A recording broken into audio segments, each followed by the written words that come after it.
Hello everyone, welcome to Jharkhand Pathshala. आज का हमारा टॉपिक है व्यष्टि अर्थशास्त्र एक परिचय। इकोनॉमिक्स है क्लास 12 की और ये आपका चैप्टर 1 है। इससे पहले हम लोगों ने NCERT का जो बुक है उसे रीड किया, बहुत सारी चीज़ें जानने को मिली। कुछ टॉपिक रह गई थी जो कि हम लोग इस PDF में कंप्लीट करेंगे और जो कुछ इसमें भी बच जाएगा उसे हम लोग क्वेश्चन आंसर के माध्यम से पढ़ेंगे। वीडियो को शुरू कर लेते हैं। चैनल पर नए हो तो सब्सक्राइब कर देना, लाइक कर देना और अपने दोस्तों के साथ भी शेयर जरूर कर देना। तो चलिए शुरू कर लेते हैं।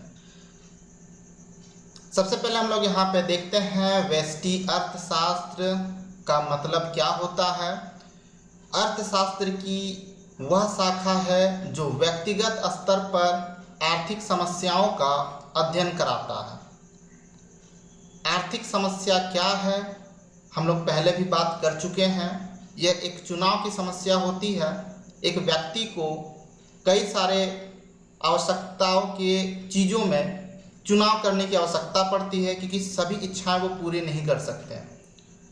तो व्यष्टि अर्थशास्त्र आर्थिक समस्याओं का अध्ययन कराता है व्यक्तिगत स्तर पर।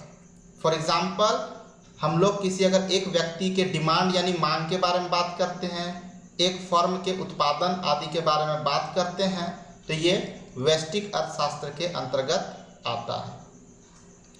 फिर है समष्टि अर्थशास्त्र। समष्टि अर्थशास्त्र के अंतर्गत संपूर्ण अर्थव्यवस्था तथा समुच्चयों का अध्ययन किया जाता है। व्यष्टि अर्थशास्त्र में हम लोगों ने व्यक्तिगत अध्ययन देखा था, बट यहाँ पे हम लोग संपूर्ण अर्थव्यवस्था के स्तर पर अध्ययन देखेंगे। उदाहरण के तौर पर समग्र मांग या फिर सामूहिक मांग या फिर राष्ट्रीय आय, राष्ट्रीय निवेश, यानी संपूर्ण अर्थव्यवस्था के स्तर पर बात करेंगे। याद रखिएगा, यहाँ पर इसको पहचानने का एक तरीका और है। जैसे कि व्यष्टि आर्थिक अध्ययन में हम लोग देख रहे हैं मांग, तो मांग के साथ आपको व्यक्तिगत लिखा हुआ मिलेगा, जबकि समष्टि के साथ आप देख सकते हैं समग्र लिखा हुआ मिलेगा। यहाँ अगर हम लोग व्यक्तिगत आय की बात करेंगे तो यहाँ पे हम लोग समग्र आय या फिर राष्ट्रीय आय की बात करेंगे। तो ये है दोनों में अंतर। चीज आपको समझ में आ गई होगी। अर्थशास्त्र के दो शाखा है। पहला वाला जो शाखा है वो है व्यष्टि अर्थशास्त्र, दूसरा है समष्टि अर्थशास्त्र। और इसको बांटने वाला जो व्यक्ति था वो था रेगनर फ्रिश। ये जब मैं MCQ क्वेश्चन आप लोग को कराऊंगा तब इस विषय में बताऊंगा। आगे चलते हैं। एक अर्थव्यवस्था क्या होती है? तो अर्थव्यवस्था वह प्रणाली है जो लोगों को जीविका अर्जित करने, जीविका यानी अपनी रोजी रोटी कमाने, तो जीविका अर्जित करने के साधन और जीविका प्रदान करती है। तो यह है अर्थव्यवस्था। अर्थव्यवस्था एक प्रणाली है जो लोगों को जीविका अर्जित करने के लिए साधन और जीविका प्रदान करती है। फिर हम लोग बात करते हैं आर्थिक समस्या, जो कि हम लोग बुक में भी पढ़े थे। मुख्य रूप से चुनाव की समस्या होती है। देखिए, आर्थिक समस्या क्या है? असीमित आवश्यकताओं की संतुष्टि हेतु, यानी असीमित आवश्यकताओं को पूरा करने के लिए वैकल्पिक उपयोग वाले सीमित साधनों के उपयोग के चयन की समस्या होती है। इसको मैं थोड़ा और आपको अच्छा से समझा देता हूं। नीचे वाला पहले पॉइंट आप देख लीजिए कि आर्थिक समस्या उत्पन्न होने के मुख्य कारण 3 होते हैं। पहला, मानव की आवश्यकताएं जो होती है असीमित होती है, अनंत होती है, इसकी कोई सीमा नहीं है, जबकि उसे पूरा करने के साधन हमारे पास सीमित होते हैं और उन साधनों का भी वैकल्पिक प्रयोग होता है। फॉर एग्जाम्पल, अभी पूजा का टाइम आ रहा है, दुर्गा पूजा का टाइम आ रहा है। अब दुर्गा पूजा के टाइम पर आपको बहुत सारी चीज़ों की आवश्यकता पड़ने वाली है। नए कपड़ों की, ठीक है, जूते की, इसके अलावा मेकअप की जो सामान होगी, बेल्ट की ज़रूरत पड़ेगी। तो इस तरह से अगर हम लोग देखने के लिए जाएं तो बहुत सारा लंबा लिस्ट बन सकता है, जो कि बहुत सारी इच्छाएं हैं कि पूजा में अगर ये सारे कंप्लीट हो जाएं तो पूजा बहुत ही अच्छा से पार होगा।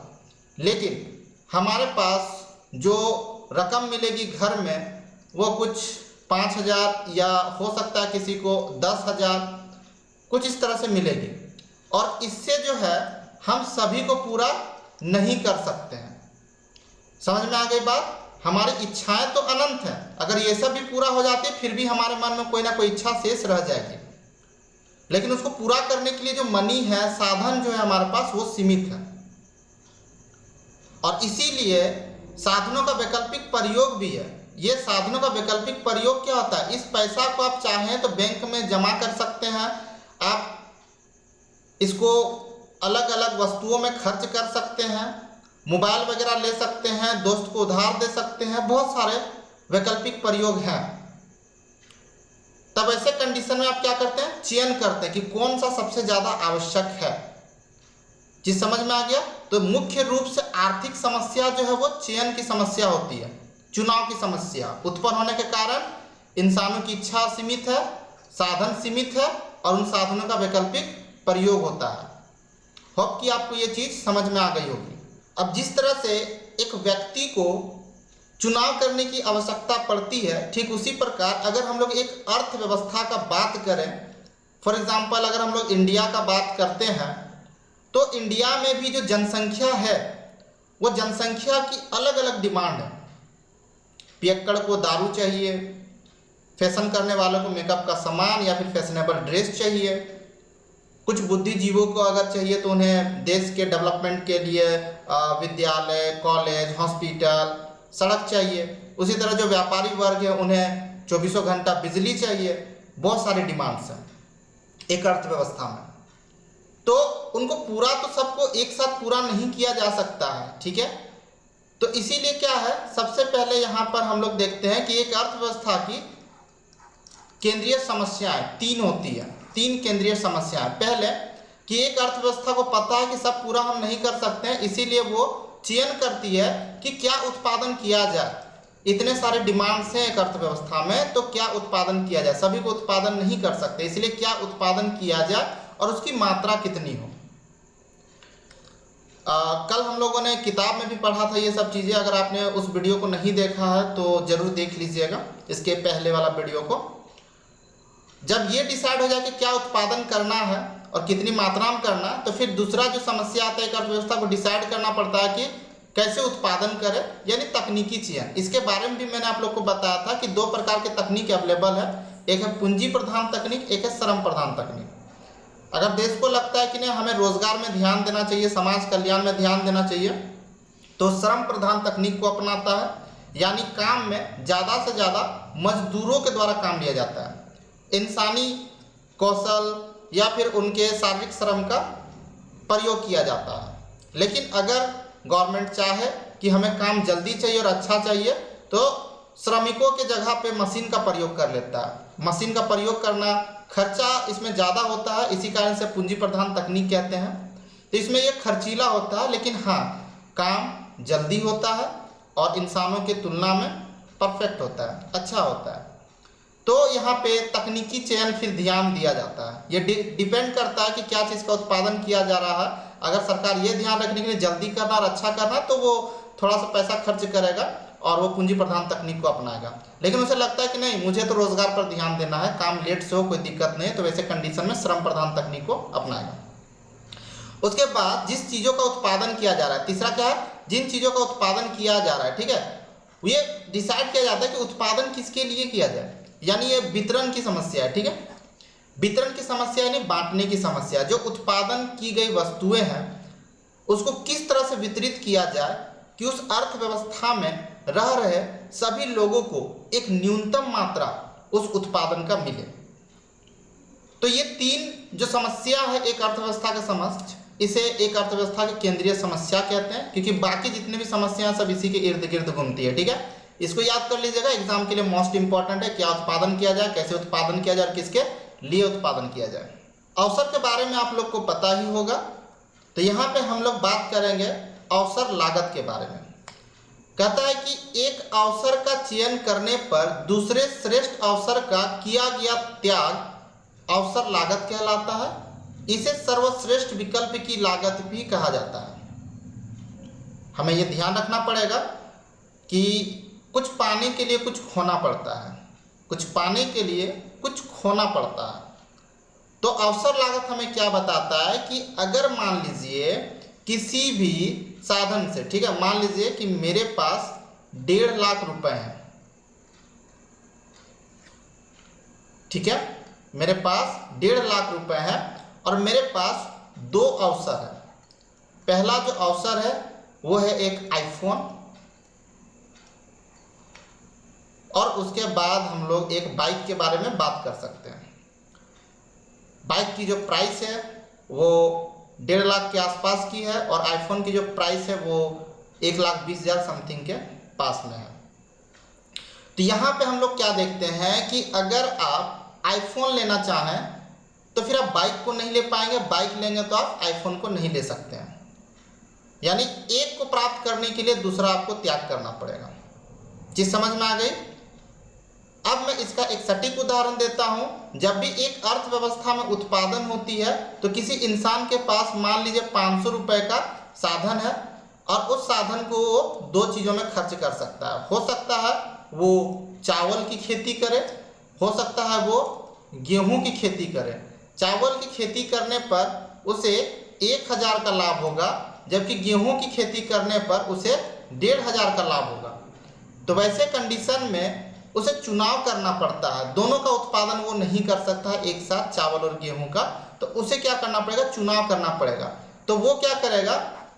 गेहूं का चयन करेगा, क्योंकि उसमें उसे ज़्यादा प्रॉफिट दिख रहा है।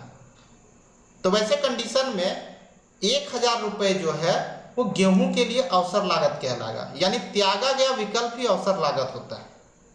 इस चीज को माइंड में रखेंगे। होप कि आपको ये चीज भी समझ में आ गया होगा। अगर दिक्कत हो तो आप व्हाट्सएप में जाएं, और व्हाट्सएप में भी अब चैनल क्रिएट होता है। आप झारखंड पाठशाला चैनल को ज्वाइन कीजिए, या फिर आप टेलीग्राम में झारखंड पाठशाला को ज्वाइन कीजिए। बट हमारे साथ जुड़िए, आपकी एग्ज़ाम के प्रिपरेशन के लिए हम आपकी ज़रूर मदद करेंगे। जहाँ तक पॉसिबल हो पाएगा हम ज़रूर सहयोग करेंगे। तो यहाँ पे समझ में आ गया, एक श्रेष्ठ विकल्प के लिए त्यागा गया दूसरा श्रेष्ठ विकल्प अवसर लागत कहलाता है। उसके बाद है उत्पादन संभावना सीमा। उत्पादन संभावना सीमा PPF, production possibility frontier. Okay, तो यहाँ पे जो उत्पादन संभावना सीमा है, इसमें हम लोग क्या देखते हैं? 2 वस्तुओं के उन सभी संयोगों को दर्शाया जाता है जिनका उत्पादन एक अर्थव्यवस्था अपने दिए हुए संसाधनों तथा तकनीक के स्तर का प्रयोग कर सकती है, यह मानते हुए कि सभी संसाधन का पूर्ण एवं कुशलतम उपयोग हो रहा है। हम लोगों ने एक कर्व बनाया था, मैं फिर से एक बार यहाँ पे बना देता हूँ। यहाँ से मैं 0 से x ले लेता हूँ और यहाँ पर y ले लेता हूँ। ये x वस्तु को यहाँ पे दर्शाएगा और ये y वस्तु को दर्शाएगा। x और ये y। अब हम यहाँ पे क्या देखेंगे? ये है उत्पादन संभावना वक्र, कुछ इस तरह से। यहाँ पे लिख देता हूँ 5, यहाँ पे 10 और यहाँ पे लिख देता हूँ 15। यहाँ पे लिखता हूँ 1, 2, 3। अब यहाँ पे मैं A, B, C और D दे देता हूँ बिंदु। अब जरा चीज को समझिएगा कि उत्पादन संभावना 2 वस्तुओं के उन सभी संयोगों को दर्शाता है। यहाँ पे संयोग क्या है? ABCD जो है, ठीक है, ABCD ये संयोग है। ए संयोग क्या कहता है कि ए संयोग में हम किसी वस्तु का यानी y का मात्रा 15 का प्रोडक्शन कर रहे हैं, जबकि x हम लोग 0 का प्रोडक्शन कर रहे हैं।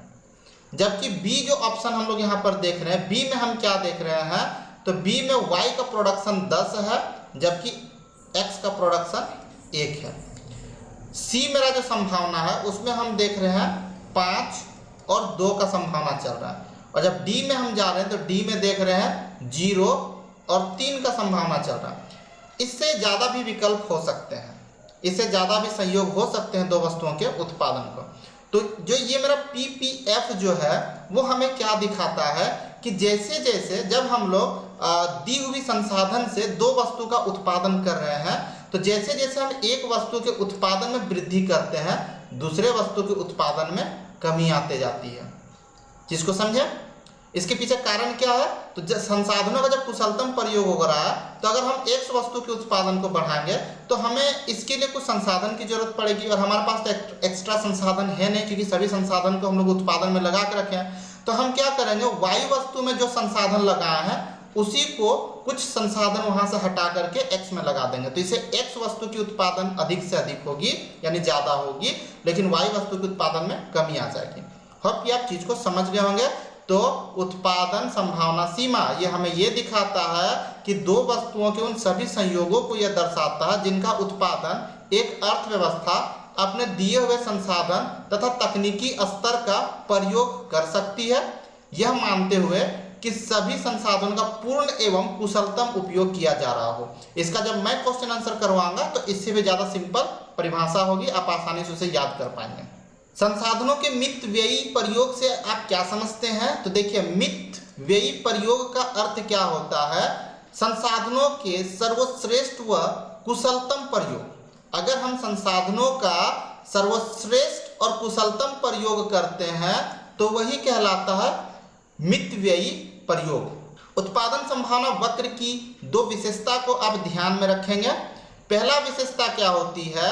नीचे की ओर ढालू होता है, ये नीचे की ओर ढालू होता है। अभी हम लोगों ने यहाँ पे बनाया था कि ये हो गया मेरा कर्व। तो हम क्या देख रहे हैं? बाएं से दाएं, यानी ये बाएं से दाएं नीचे की ओर ढालू होता है, ये बाएं से दाएं की ओर, नीचे की ओर हम लोग क्या देख रहे हैं? ये ढालू देख रहे हैं। ठीक है, इसका कारण यह है कि साधन सीमित होने के कारण यदि एक वस्तु की अधिक मात्रा उत्पादन किया जाता है तो दूसरी वस्तु के उत्पादन की मात्रा में कमी करनी होती है, तभी हम एक वस्तु के उत्पादन में वृद्धि कर सकते हैं, क्योंकि यहाँ से संसाधन को उठा करके इस वस्तु के मतलब इस वस्तु के उत्पादन में लगा देते हैं, तो एक में तो वृद्धि होगा लेकिन दूसरा में कमी हो जाता है। इसी कारण से यह बाएं से दाएं ऋणात्मक ढाल वाला होता है। दूसरा क्या है? मूल बिंदु की ओर नतोदर होता है।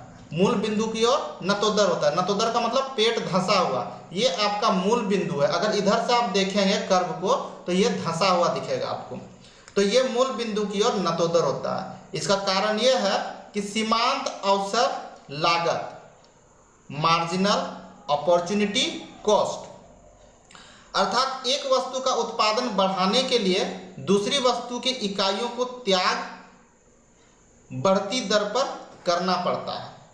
इसी कारण से यह मूल बिंदु की ओर नतोदर होता है। तो आपको ये दोनों पॉइंट याद रखना है। पहला कि ये दाएं से बाएं नीचे की ओर गिरता है, और दूसरा ये मूल बिंदु की ओर नतोदर होता है। ये दो चीज आपको याद रखना है विशेषता उत्पादन संभावना वक्र के बारे में।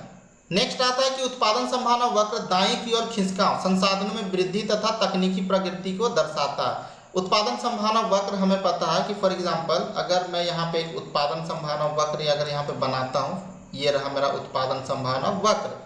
अगर किसी कारण से मेरा उत्पादन संभावना वक्र अगर घसक करके यहाँ आ जाए तो इसको कहते हैं दाईं ओर घिसकाव। ठीक है, ये दाईं ओर घिसकाव है। तो बोलता है कि दाईं ओर खिसकाव जो है आपका, उसके पीछे कारण क्या? तो या तो संसाधनों में वृद्धि की गई होगी, संसाधनों में वृद्धि।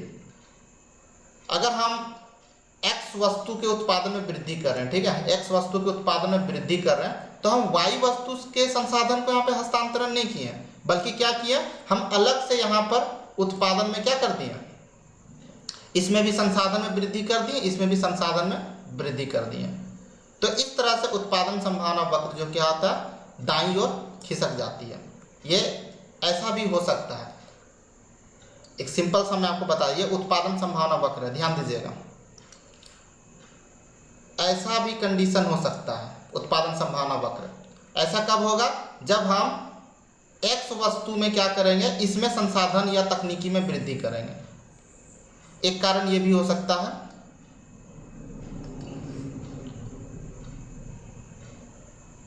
कुछ इस तरह से, ओके।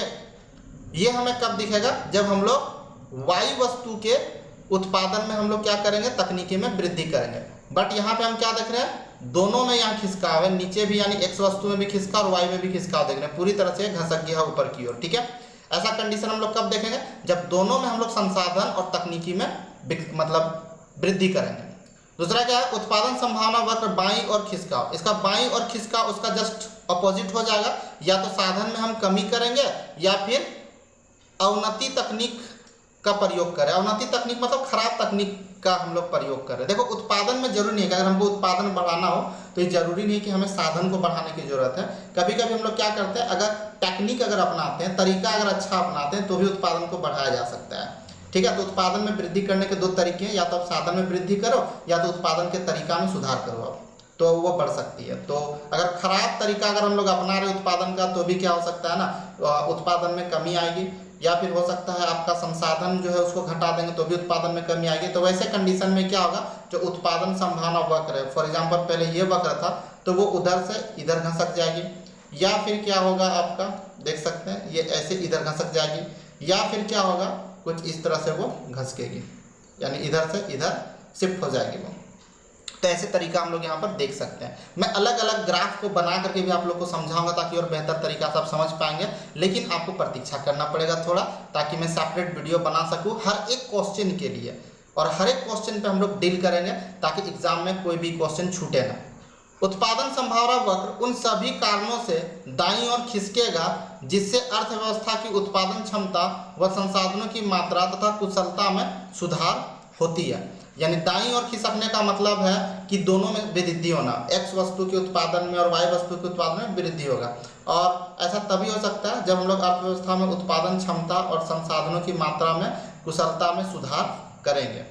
अब यहाँ पर नीचे में सेम चीज़ को दर्शाया गया है, आप चाहते एक एक चीज़ को पढ़ सकते हैं या फिर स्क्रीनशॉट ले सकते हैं। बाईं ओर खिसकने के पीछे क्या कारण होता है, तो सॉरी दाईं ओर अगर खिसकाव आएगा तो उसके पीछे क्या कारण होगा, संसाधन में वृद्धि हो सकती है, तकनीकी में प्रगति हो सकती है, कौशल भारत अभियान हो सकता है, सर्व शिक्षा अभियान हो सकता है, स्वच्छता भारत अभियान हो सकता है, योगा प्रसाद योजना वगैरह ऐसा कुछ है, जिससे कि मतलब क्या हो सकता है, तो तुम्हारा उत्पादन संभावना वक्र जो है वो दाईं ओर खिसकेगा। अब अगर आपको सेपरेटली समझना है कि इसका क्या प्रभाव है, इसका क्या प्रभाव है, इसका क्या प्रभाव है, कि मतलब वो दाईं ओर खिसकेगा, तो वीडियो काफ़ी लंबा हो जाएगा बॉस। तो इसीलिए अगर आपको कोई डाउट रह जाता है, अगर नहीं समझ में आता है, तो आप व्हाट्सअप चैनल में आप ज्वाइन कर लीजिए। ठीक है, मैं डिस्क्रिप्शन में लिंक दे दूंगा टेलीग्राम का भी और व्हाट्सअप ग्रुप का भी। ठीक है, तो आप उसको ज्वाइन कर लीजिएगा, फॉलो कर लीजिएगा। बाईं ओर खिसकने के पीछे कारण क्या, संसाधन में कमी हो सकती है, खराब तकनीकी का प्रयोग हो सकता है, प्राकृतिक आपदा वगैरह भी अगर आ जाए अगर किसी अर्थव्यवस्था में तो वो उत्पादन में इम्पैक्ट करता है, सामाजिक कुरीति भी हो सकता है, प्रवास हो सकता है। प्रवास का मतलब क्या होता है कि मान लीजिए उत्पादन कौन करता है, इंसान करते हैं। अब अगर इंसान अगर उस क्षेत्र को छोड़ करके दूसरे क्षेत्र में चले जाएंगे तो जाहिर सी बात है ना कि उत्पादन में कमी आ जाएगी। युद्ध वगैरह हो सकता है, युद्ध वगैरह होने से भी क्या होता है, तो उत्पादन में कमी आती है, क्योंकि सारा का सारा जो संसाधन है, ज़्यादा से ज़्यादा संसाधनों का प्रयोग जो है युद्ध को जीतने में लगा दिया जाता है। ये कुछ कारण है जिससे कि पीपीसी यानी प्रोडक्शन पॉसिबिलिटी कर्व जो है उसमें कोई परिवर्तन नहीं आता। जैसे संसाधनों का स्थानांतरण, संसाधनों का स्थानांतरण मतलब एक्स में जो संसाधन हम यूज कर रहे हैं उसको वाई वस्तु के उत्पादन में लगा देते हैं, या वाई वस्तु में जो संसाधन हम लोग यूज कर रहे हैं उसको हम लोग एक्स वस्तु के उत्पादन में लगा देते हैं। तो इसको संसाधनों का स्थानांतरण कहते हैं। ऐसे में जो होगा कोई परिवर्तन देखने के लिए नहीं मिलेगा। बेरोजगारी उन्मूलन अगर कोई कार्यक्रम चल रहा है तो इसमें भी कोई परिवर्तन देखने के लिए नहीं मिलेगा। और भी कुछ पॉइंट्स हैं जो कि आप देख लीजिए, वीडियो ज़्यादा लंबा ना हो इसलिए मैं आगे चलता हूँ। अब हम लोग बात करते हैं सीमांत विस्थापन दर के बारे में। सीमांत विस्थापन दर, इसी को हम लोग शॉर्टकट में MRT लिखते हैं। हम लोग इसको लिखते हैं marginal rate of transformation, marginal rate of transformation. विस्थापन सीमांत विस्थापन दर क्या होती है, एक वस्तु की त्यागी जाने वाली इकाइयों तथा अन्य वस्तु की बढ़ाई गई एक अतिरिक्त इकाई का अनुपात होता है। कहने का अर्थ है अगर हम देख रहे हैं कि यहाँ पर x वस्तु है तो x वस्तु के अगर हम एक अतिरिक्त इकाई उत्पादन को बढ़ा रहे हैं तो हमें y वस्तु, याद रखिएगा y वस्तु के लिए जो हमें त्याग करना पड़ेगा। ठीक है, फॉर एग्जाम्पल कि मैंने यहाँ पे x वस्तु को इतना अगर उत्पादन के लिए बढ़ाया है तो y वस्तु में हम इतना कमी कर रहे हैं। तो यहाँ पर क्या है कि जितना एक को वृद्धि करने के लिए, एक अतिरिक्त इकाई को बढ़ाने के लिए y वस्तु का जो भी हम लोग मात्रा को यहाँ पे त्याग कर रहे हैं, उत्पादन में जो भी त्याग कर रहे हैं, वही हमारा कहलाता है सीमांत विस्थापन दर। एक वस्तु की त्यागी जाने वाली इकाई, एक वस्तु को हम लोग क्या कर रहे हैं, त्याग कर रहे हैं। क्यों? ताकि अन्य वस्तु की इकाई में जो है वो क्या हो सके, वृद्धि हो सके। तो उसी का जो अनुपात होगा उसी को हम लोग कहते हैं सीमांत विस्थापन दर। इसको निकालने का तरीका क्या है, तो MRT equal to delta Y बटा डेल्टा एक्स। डेल्टा वाई और डेल्टा एक्स क्या है, यानी वाई के उत्पादन में, ठीक है, यानी जितनी मात्रा इसमें बढ़ाई गई है और इसमें जितनी मात्रा छोड़ी गई है, यानी वाई मात्रा में जो भी परिवर्तन हुई है और एक्स मात्रा में जो भी परिवर्तन हुई है, अगर इसको हम लोग भागा देते हैं तो MRT यानी सीमांत विस्थापन दर प्राप्त हो जाती है। ये सब भी हम लोग क्वेश्चन में करेंगे। सीमांत विस्थापन दर को सीमांत अवसर लागत भी कहते हैं, इस चीज को याद रखेंगे, सीमांत अवसर लागत। यानी इसको हम लोग जो सीमांत अवसर लागत को MOC मार्जिनल अपॉर्चुनिटी कॉस्ट भी बोल सकते हैं, क्योंकि वस्तु की एक अतिरिक्त इकाई बढ़ाने के लिए दूसरी वस्तु की त्यागी गई इकाई की अतिरिक्त लागत होती है, इसीलिए इसको हम लोग सीमांत अवसर लागत भी कहते हैं। सीमांत विस्थापन दर और सीमांत अवसर लागत एक ही है। MOC यानी सीमांत अवसर लागत जब बढ़ती है तब PPF यानी प्रोडक्शन पॉसिबिलिटी फ्रंटियर मूल बिंदु की ओर नतोदर होता है। मैं फिर से उसी ग्राफ को यहाँ पे आपको दिखा दे रहा हूँ। कुछ इस तरह से ग्राफ बनेगी। कब? जब MOC बढ़ेगी। जब MOC घटती है तो PPF मूल बिंदु की ओर उन्नतोदर होता है। माने अब ये केस उल्टा हो जाएगा, यानी ये कुछ इस तरह से बनेगा। ठीक है, ये उल्टा हो जाएगा, इधर ये उन्नत हो जाएगा। कहने का था इधर अभी इस तरह से दिखेगा वो। जब MOC स्थिर होती है तब PPF ऋणात्मक ढाल वाली एक सरल रेखा होती है, और जब MOC क्या होगी, स्थिर होगी, तब जो हमारा ये जो कर्व बनेगा वो कुछ इस तरह से बनेगा। चीज को समझ में आ गए? होगी, आपको समझ में आ गया होगा। ठीक है, पहले भी बताया था कि इसको हम लोग बाद में अध्ययन करेंगे, जिस समय हम लोग बुक पढ़ रहे थे। सकारात्मक यानी वास्तविक आर्थिक विश्लेषण यानी सकारात्मक अर्थशास्त्र या वास्तविक अर्थशास्त्र हम लोग किसे कहते हैं। ठीक है, इसके अंतर्गत यथार्थ का अध्ययन किया जाता है। यथार्थ का अध्ययन किया जाता है। इसमें क्या था, क्या है, जैसे वास्तविक कथनों का विश्लेषण सत्यता के आधार पर किया जाता है। उदाहरण के लिए भारत की जनसंख्या 1951 में इतनी थी, वर्तमान में गरीबी रेखा से नीचे रहने वाले लोगों की जनसंख्या कितनी है। तो इन कथनों की जांच संभव है। तो इन सब चीज़ों का अध्ययन, ठीक है, इस तरह का जब भी हम लोग अध्ययन करते हैं, भारत की जनसंख्या, ठीक है, 1951 में कितनी थी, या फिर वर्तमान में हम लोग देखते हैं कि अभी जो गरीबी रेखा के नीचे जनसंख्या इतनी है, जवानों की जनसंख्या इतनी है, उस समय इतनी थी। तो जब इस सब चीज़ों का हम लोग अध्ययन करते हैं तो ये सकारात्मक अध्ययन कहलाता है अर्थशास्त्र का।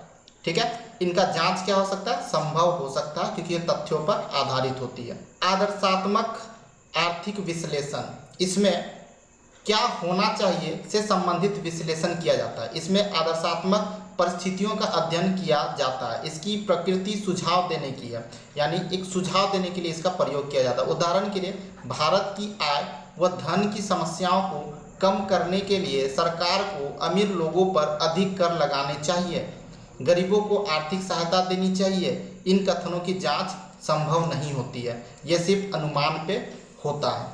तो हम लोग यानी एक आर्थिक प्रणाली को या फिर एक अर्थव्यवस्था को सुधार करने के लिए जब उसमें हम लोग सुझाव देते हैं तो उसे ही हम लोग कहते हैं आदर्शात्मक आर्थिक विश्लेषण। चलिए अब आगे हम लोग देखते हैं। तो गाइस इस तरह से जो है ख़त्म हो चुका है हमारा ये एमसीक्यू वगैरह मैं अलग से आप लोगों को करा दूंगा, छोटे छोटे एमसीक्यू जो कि एग्जाम के लिए आपका इंपॉर्टेंट होगा। एमसीक्यू के लिए अलग वीडियो बनाऊंगा मैं, और क्वेश्चन आंसर के लिए मैं अलग वीडियो बनाऊंगा। तो यहाँ पे जैसे इस तरह छोटे छोटे क्वेश्चन रहेंगे, ये सब में मैं टाइम वेस्ट अब नहीं करूंगा, वीडियो ऐसे भी काफ़ी लंबा हो चुका है। निम्न में से कौन सा व्यष्टि अर्थशास्त्र का अध्ययन, तो व्यष्टि को पहचानने के लिए मैंने आप लोग को बताया था मुद्रापूर्ति, समग्र मांग, एक वस्तु की बाजार मांग या फिर राष्ट्रीय आय। तो याद रखिएगा यहाँ पे एक वस्तु की जो बाजार मांग है, ठीक है, एक वस्तु की बाजार मांग, या तो व्यक्तिगत वस्तु के बारे में बात किया जा रहा है, एक वस्तु यानी व्यक्तिगत वस्तु के बारे में बात किया जा रहा है, तो ये हो जाएगा हमारा व्यष्टिक अर्थशास्त्र का अध्ययन। निम्न में से कौन सा विषय समष्टिक अर्थशास्त्र के अंतर्गत आता है, तो यहाँ पे आप देख सकते हैं रोजगार स्तर, समग्र पूर्ति, ठीक है, राष्ट्रीय आय, बाजार कीमत का निर्धारण। तो यहाँ पर अगर हम लोग देखें तो राष्ट्रीय आय हम लोग पहले ही बात कर चुके हैं कि राष्ट्रीय आय का जो अध्ययन होता है वो समष्टिक आर्थिक अध्ययन होता है।